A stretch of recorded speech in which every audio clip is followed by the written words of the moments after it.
Modi come now. Narendra Modi go back. Narendra Modi go back. Narendra Modi go back. Mohammed Bideki Japi bola dia no hobo. Mohammed Bideki Japi bola dia no hobo. Mohammed Bideki Japi bola dia no hobo. Mohammed Bideki Japi bola dia no hobo. Mohammed Bideki Japi bola dia no hobo. Mohammed Bideki Japi bola dia no hobo. Bideki Japi bola dia no hobo.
আমি আপোনালোক সকলোৱে জানে যে নাগৰিকত্ব সংশোধনী আইনৰ বিৰুদ্ধে অসমৰ 5জনকৈ সফল ডেকা ইতিমধ্যে জীৱন দিলে।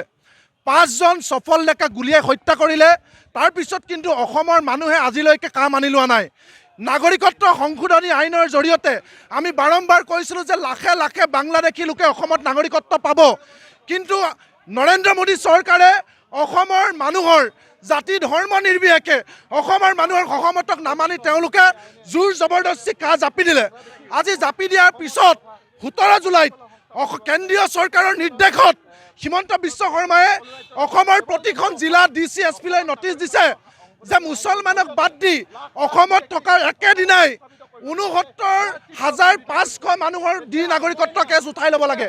অৰ্থাৎ 17 জুলাইত একেদিনাখনেই 69,500 মানুহে বিদেশী মানুহক এই বিজেপি চৰকাৰে নাগৰিকত্ব দিছে।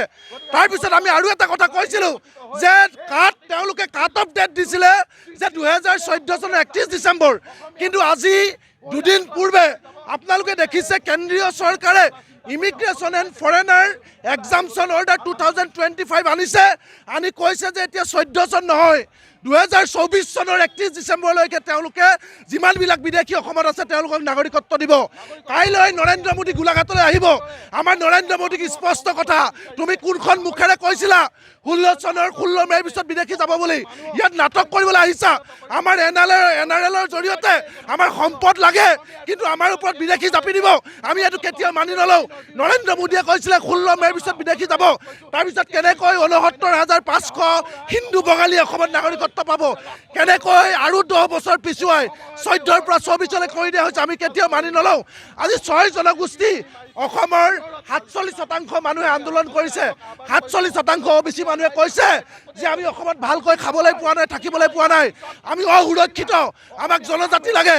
আজি 40 লাখ অসমৰ নিবনুৱা, আজিৰ দিনটোত অসমৰ 100 জন মানুহৰ 28 জন মানুহৰ নিজৰ বুলিবলৈ এডৰাও মাটি নাই। আজিৰ দিনটোত চাকৰি নাই, বাকৰি নাই, মূল্য বৃদ্ধি জুৰুলা হৈছে। আজি ইয়াত নগাই আমাৰ অসমৰ মাটি কাঢ়ি লৈছে, আমাৰ অসমৰ মানুহক মাটিৰ পট্টা দিব নোৱাৰে। তাৰপিছত নৰেন্দ্ৰ মোদীয়ে বাংলাদেশৰ বঙালী আনিব অসমলৈ, আমি এইটো কেতিয়াও মানি নলওঁ। কাইলৈ নৰেন্দ্ৰ মোদী আহিছে, মই স্পষ্টকৈ কৈছোঁ, তোমাৰ কাইলৈ আমি শান্তিত মিটিং কৰিবলৈ নিদিওঁ, যি পৰিস্থিতি হয় হ'ব। নৰেন্দ্ৰ মোদীয়ে কাইলৈ শান্তিৰে মিটিং কৰিব নোৱাৰে, আমি স্পষ্ট কৈছোঁ। আজি আমি কলা পতাকা প্ৰদৰ্শন কৰিছোঁ, কাৰণ নৰেন্দ্ৰ মোদীয়ে মিছা কথা কৈছে। নৰেন্দ্ৰ মোদীয়ে NRLত সম্পদত চকু দিয়ে, কিন্তু আমাৰ ওপৰত বিদেশী জাপি দিয়ে, আমি কেতিয়াও মানি নলওঁ।